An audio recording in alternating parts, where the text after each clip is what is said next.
This week, Clark County School District and the largest teachers union are once again fighting. And if they don't come to an agreement by Saturday, our teachers have stated that they'll take work actions, whatever that means. Today on CityCast Las Vegas, we're talking to April Corbin-Gurnis from the Nevada Current about why CCSD and the union are fighting over how the district should distribute raises and whether the teachers are illegally preparing to strike. It's Wednesday, August 23rd. I'm Vogue Robinson, and here's what Las Vegas is talking about.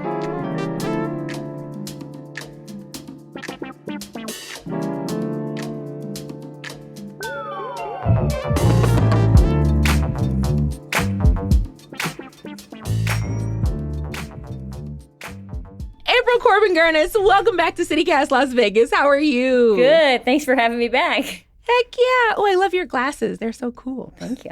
So I want to talk to you about everybody's favorite Las Vegas drama. So I'm not talking about baseball people. I'm talking about the Clark County School District and the what it feels like forever battle between some of the teachers' unions and what the administrators say they do or don't want to do.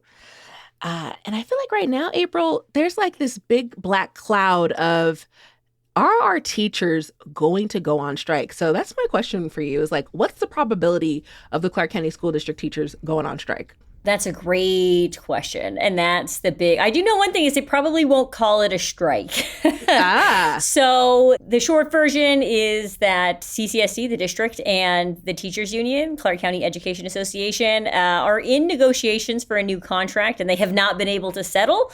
And the union has set a deadline of August 26th, that's this Saturday, for reach a settlement or we will take work actions.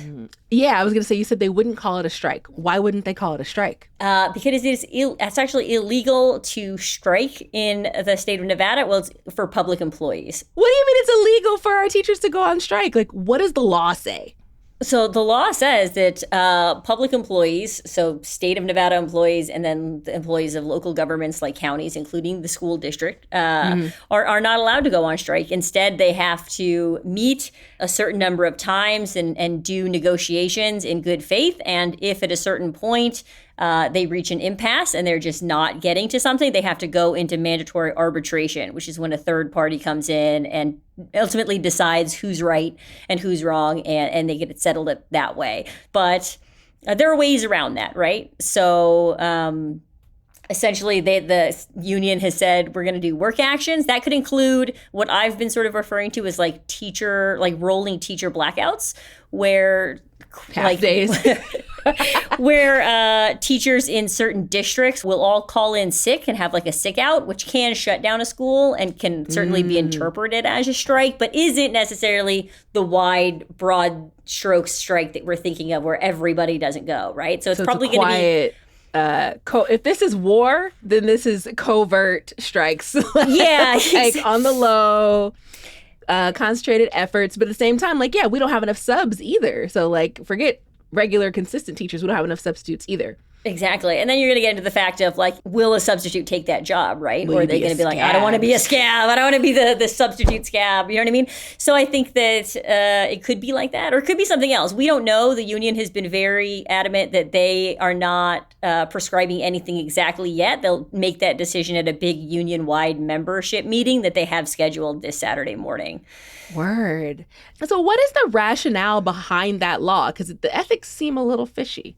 I mean, I think the idea is that while a strike also on one hand seems kind of exciting if you're sort of pro-labor and screw the man, it's also very disruptive to average everyday citizens. And when you're talking about public government and public dollars, that's the daycare essentially for a lot of parents with young kids, right? Like it would be extremely disruptive to everybody if we couldn't send our kids to school, right? The same way that it would be extremely disruptive if everybody at the water district didn't show up and all of a sudden the water pipes weren't being maintained and things, right?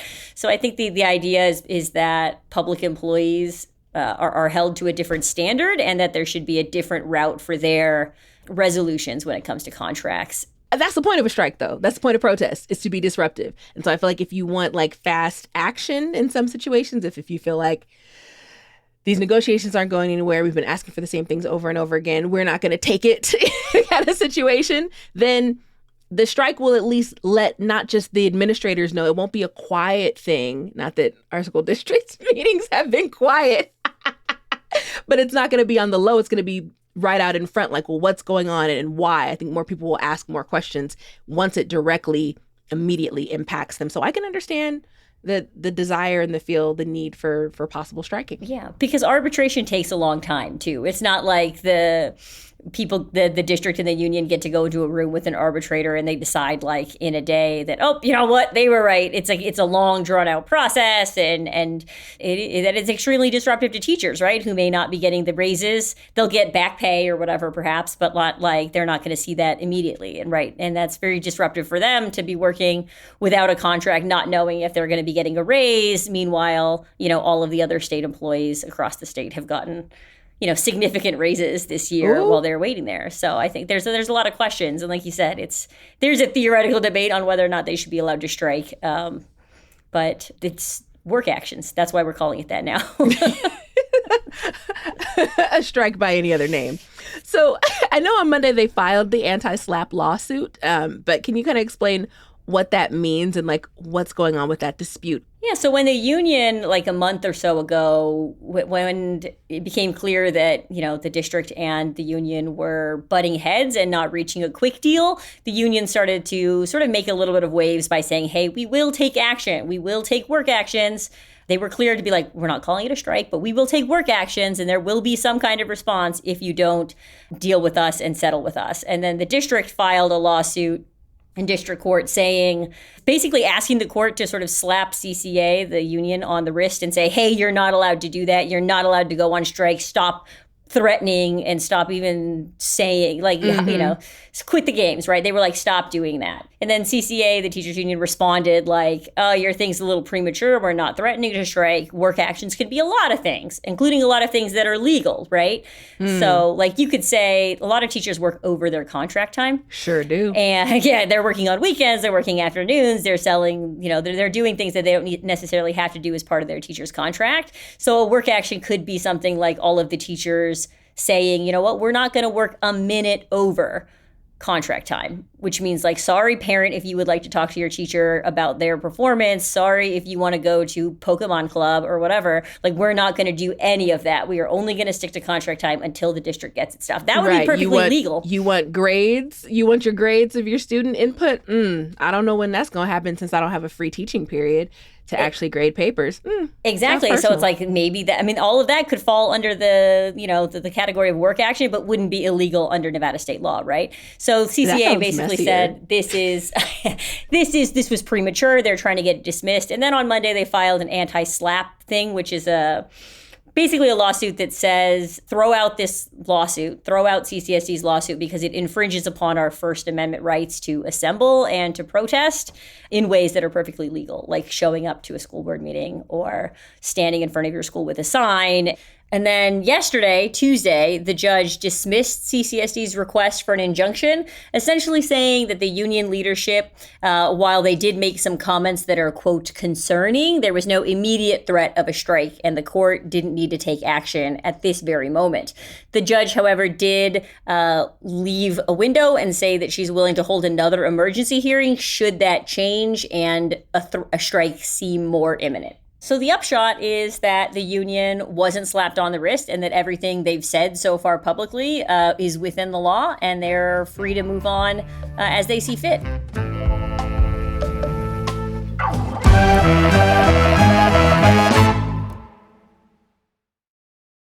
What's super interesting to me about this, the CCEA, the Clark County Education Association, so that's really the biggest teachers union, and the Clark County School District are both on board with giving teachers raises. Everybody's in agreement. Yep, let's do the raises. But the teachers are still threatening to go on strike because of how the money is distributed. So can you kind of explain that? Because in my brain, I need to sort these things out. Please help me. So if we got a sheet of paper, we fold it in half, hamburger style. One side is what the union wants. The other side is what the district wants. what's the difference between what these two organizations' stances are regarding the raises? So not surprisingly, the teachers union wants a larger percent across the board to give all of the teachers raises, and they want a bigger focus on directing more money towards recruiting teachers and helping hard to fill positions like special ed. And then on the flip side, CCSD says we want to give raises, but not as high of a percentage as the teachers union. And they also want to fix pay disparities, what they call pay disparities, to help teachers who were left behind, so to speak, when a previous raise went through. So those starting teachers that got in that started at a higher step, making their salary really close to people who had been working as teachers for longer periods of time. Correct. That happened. So basically the newbies were getting the same amount of money as I was getting, if I was working 6 years. So you're just like, oh, exactly. I would like my raise too. Exactly. They want to fix that. And how far away they are, we don't know. Negotiations happen behind closed doors between the two parties. CCSD and the teachers union have both put out things that they've said are their proposals, and they put out statements calling the other one a liar, and it's very dramatic. And that's why I try to stay away from mentioning certain percentages and stuff, because it's a constantly moving target, and it's changing every day, every hour, and we won't know really until there's a settlement. That's what it is, and until then it's all just numbers and projections and posturing and probably a lot of lying to the public on both sides, I'll say, honestly. Well, yeah. So, let's find some truth here, because it feels like the union is digging their heels into the ground. And what is the teachers union saying about their model? Why do they feel like their model for the distribution of funds is better for teachers and students? The union is really trying to address the issue of teacher vacancies. So we have a really high teacher vacancy rate across the valley. And the only way you can fix teacher vacancies is to get more teachers to be in the district. And, the argument is, what's one of the best drivers of people to go into a career is better pay. And so they want to address the teacher shortage. And they think that one of the best ways to do that is to focus on, the starting salary rates and, again, those hard to fill positions. So a lot of what they're pressing is sort of focused on that, because they're trying to address that. And it's disappointing, because if the district is already behind in providing people with their raises, then it sounds like there's so much bad blood. There's so much frustration. It almost sounds like a divorce, where it's like, this is mine. Well, this is mine. Well, who gets the dog? And who, so that people are so upset with one another and both feel so wronged that they can't come to, a consensus for the kids. Do it for the kids. Exactly. Think of the kids. I'm curious if how does CCSD's methods of teacher retention and pay differ from other states? Well, CCSD has a harder time with teacher vacancies, independent of the fact that people don't like CCSD for whatever reason, or management or things. The issue is that we're growing. Nevada's one of the fastest growing states. Clark County is one of the fastest growing areas in the country. It has been for decades now. And so when your student population grows, you need more teachers. So take the issue of natural retention, issues that every district has across the country, that gets amplified in a place where you need more teachers every year because the population is growing. And it's being a snowball effect, right? So we need more teachers because we're growing naturally, but we don't have them, which means that the teachers that are here have really huge classes and they have a lot of responsibilities, which means they're not happy, which means that other teachers, potential teachers, know that, and they're like, well, I don't want to go there and have 40 students in a classroom, right?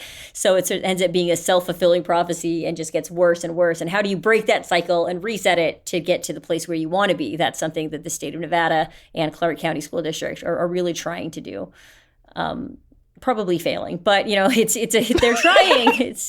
But it's hard. It's complicated, and it's not as easy as just saying. It isn't as easy as just saying we can just throw money at it, because that's only going to get you so far given the scenario. So, I know the data is telling us, and then I also have friends who are still telling me that class sizes are still too big. Do we know what those numbers are? Yes, so the Nevada State Legislature passed years ago class size reduction rules. And so they set, sort of based off of national standards and rule, like, the best practices. They wanted to get kindergarten, first grade, and second grade to 16 kids per teacher. Oh, and then that'd be great. third grade, you could be 18 students to one teacher. So if you look at the overall district, at the average overall, the most common class sizes it's 18 to 21 students, depending on those grade levels. So you're thinking, you look at that and you go, okay, if it's supposed to be 16 to 18 and we're at 18 to 21, that's not too bad. That's like 3 to 5 students over, right? But that is not evenly distributed, okay? Oh. So if you look at the largest class sizes, and I looked them up based off the last report that the Department of Education had. So our largest class size for kindergartners was 33 students. Oh my And God. first graders, it was 26. Second graders, it was 33. And third graders, it was 37. No. So going back to the salary question, like how much money do I have to pay you, Vogue, to be in charge of 37 third graders in a classroom? There really isn't enough. And that's what I was going to ask you about. Yeah. So it's not evenly distributed. And what I'm trying to say, and if you look at that and the data plays out where, like, what neighborhoods, what areas do you think the schools are at? Where do you think the schools are that have that high of classrooms? It is the students that need the most help. It is the students in the low income areas, in the poorer neighborhoods. It is the ELL students who need extra help for no fault of their own. So the kids in the suburbs have smaller classrooms, and because the teachers want to work there. And that's not a fault against teachers for wanting that, right? But that's the part, is that it is uneven, and we end up having huge class sizes in some of the poorest neighborhoods, in the 30s, with elementary school students. No. I have 3 nieces. When they already outnumber me. I need another arm, to be like, come here. So it's such a massive responsibility. And even now when I think about this, once all this shit settles and the teachers get their raises, is this really enough? Are raises going to fix our problems, April? Probably not. But that's not a reason not to try, I think it's an all hands on deck sort of situation where there's a lot of areas that need to be fixed. There's always been this question of, like, we throw money at the district so much, like we've done this, and like we threw money at class size reduction. I was like, no, we didn't. No, we didn't, because look at our class sizes now. We threw legislation at We it. threw legislation, and everybody just ignores it because they can't, because you have to give a variance, because what can they do? It's not necessarily even their fault, right? So it is an all hands on deck sort of situation where right now we're arguing about salaries, but it's not the only thing. And we'll see how that, plays out. But we could start with this, I guess, is my takeaway, is that let's start here and then go elsewhere. Yeah, it's a good place to start. April Corbin-Gurnis, you're the bomb. I'm going to give you a hug when I see you again. Thank you for bringing a bright spot to all of this. And we'll see what happens with our teachers. I try. Good luck. Hopefully they negotiate and they find a deal. Please. Please. For the babies.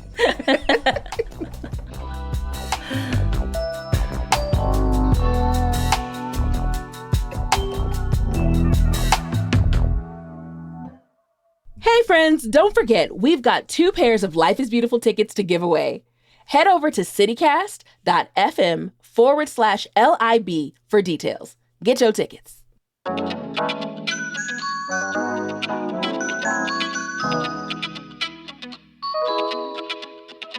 That's all for today here on CityCast Las Vegas. If you learned something new about the ongoing CCSD drama, tell a friend and let them know you heard it here. We'll be back tomorrow morning with more news from around the city. Take care.